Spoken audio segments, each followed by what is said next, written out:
Balance is the topic today as it pertains to new mothers.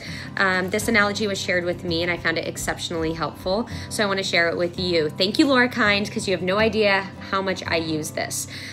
This is your cup, it's full, and you're a warrior. That's why I like my warrior badge, because you are choosing to fight to be the best version of yourself. So this is a little affirmation to remind me to do so. This is my cup, like I said, it's full, and you have a series of other cups. So you have your children, you have your partner, you have your work, and your social calendar. Those are your cups that you're going to feed your energy into.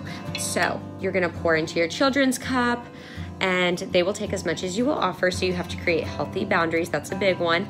Find what that is, and then move on your partner's cup. You're going to create a little healthy boundary there as well as a new mother, because you need to hold back a little bit for yourself as well.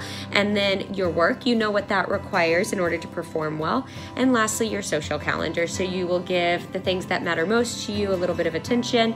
And then hopefully at the end of all of this, each one of the cups has something in them. The goal at the end of your day-to-day activities is to not leave a drought in any one of the cups. If you can do that, you're maintaining balance. You're doing an excellent job.